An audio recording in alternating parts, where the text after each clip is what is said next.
Hello.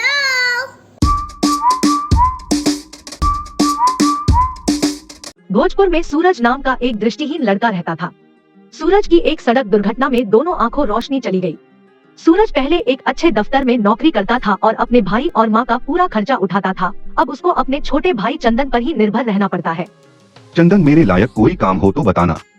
कब तक मैं ऐसे ही घर में बैठकर मुफ्त की रोटी खाऊंगा? एक अंधे आदमी को कौन काम देगा? तुम तो खुद की देखभाल भी नहीं कर सकते, चुपचाप घर में रहो।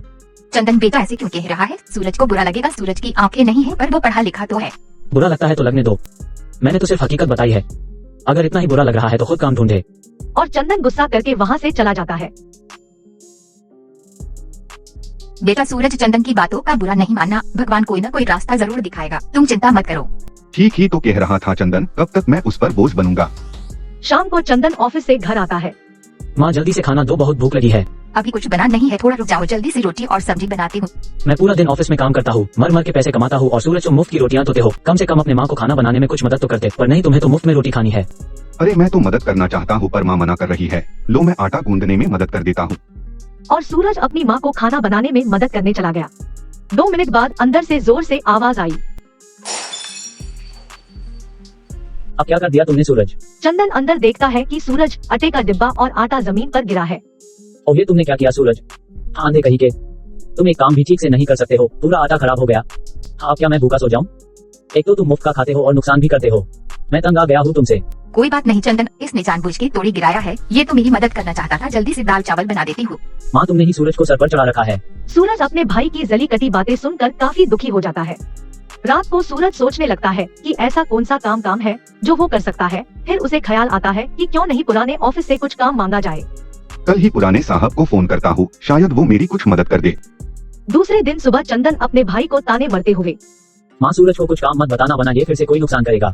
इसे बस आराम से बैठकर मुफ्त में खाने को दो। चंदन, मैं जल्दी से जल्दी कोई काम ढूंढ लूंगा, तुम पर ज्यादा बोझ नहीं बनूंगा। हाँ, मिल गई नौकरी तुम्हें, वहाँ पर जाकर उन लोगों का भी नुकसान कर देना जैसा कि मेरा हर रोज करते हो। और चंदन ऑफिस के लिए निकल जाता है। माँ, मैंने सोचा है कि मैं मेरे पुराने ऑफिस के मेरे साहब कमल बाबू को फोन करता हूँ, शायद वो मुझे कुछ काम देंगे। हाँ बेटा सूरज, एक फोन लगा के शायद कुछ काम मिल जाए। सूरज अपने पुराने साहब कमल बाबू को कॉल करता है। हेलो कमल बाबू, कैसे हो आप? मैं सूरज बात कर रहा हूँ। अरे सूरज, मैं तो मजे में हूँ, तुम बताओ कैसे याद किया? कुछ नहीं सर, मुझे कुछ काम चाहिए था। कब तक घर वालों पर बोझ बनूंगा? ऑफिस में मेरे लायक कुछ काम है क्या? अरे सूरज, मैं खुद तुम्हें मदद करना चाहता हूँ पर तुम्हारी आंखों की वजह से मुश्किल है।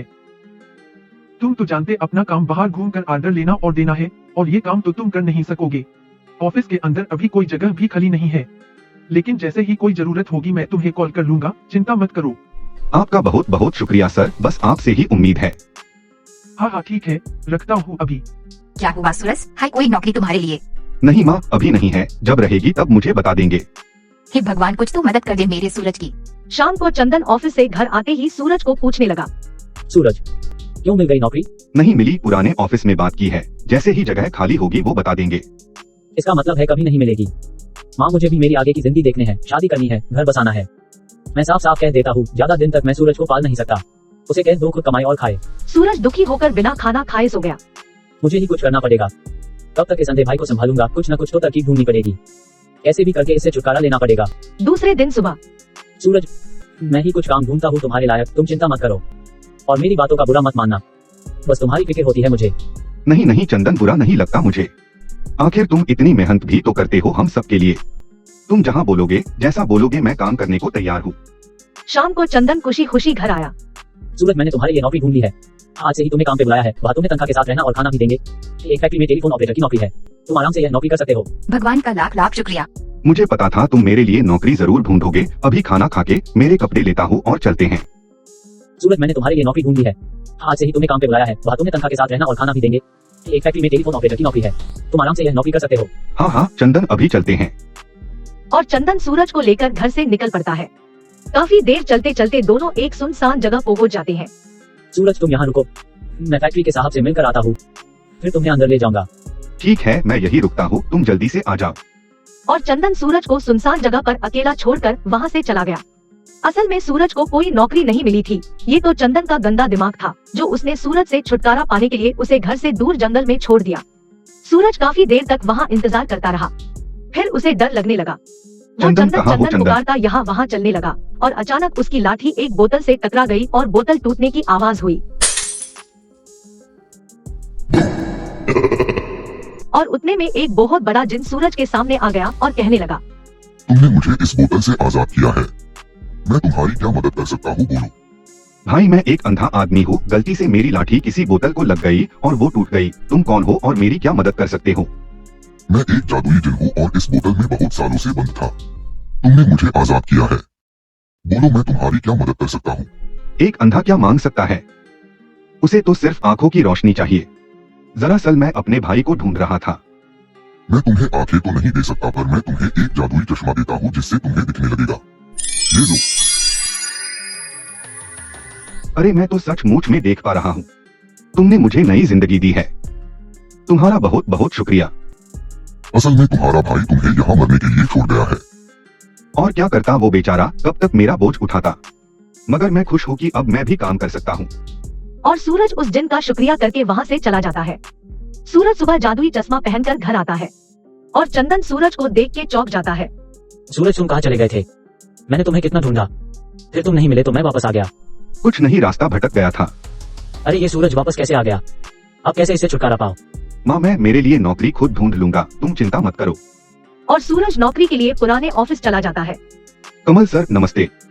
अरे सूरज, आओ आओ बैठो, कहो कैसे आना हुआ।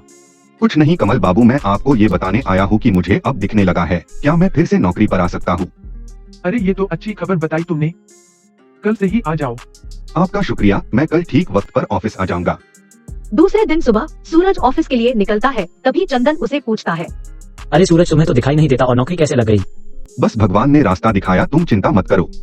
कुछ तो गड़बड़ है। कल ये सही सलामत घर वापस आ गया, आज से नौकरी पर जाने लगा। चश्मा भी बदला हुआ है और ये बिना लाठी के कैसे चल रहा है? पता लगाना पड़ेगा। सूरज हर रोज अपना काम बिना परेशानी का करता था। रोज साइकिल पर ऑफिस जाना, काम करना और घर आना। यह सब देख चंदन परेशान हो गया, सोचकर कि सूरज कैसे बिना देखे सब काम कर रहा है, कुछ तो गड़बड़ है। शायद लगता है कि उसके नए चश्मे में कुछ राज है। क्यों ना उसका चश्मा तोड़ दूं, फिर देखता हूँ क्या होता है। रुक जाओ सूरज, पहले ये बताओ कि ये चश्मा तुमने लाया कहाँ से? कुछ अजीब सा है, क्या मैं इसे देख सकता हूँ, इस चश्मे को? हाँ हाँ देख सकते हो, मुझे किसी ने दिया है, पुराना चश्मा टूट गया।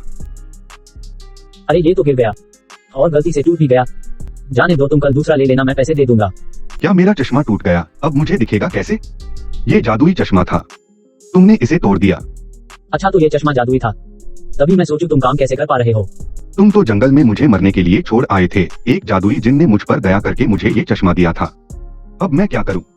मेरी जिंदगी तुमने फिर से नर्क बना दी। उतने में वो जिन सूरज और चंदन के सामने आ जाता है।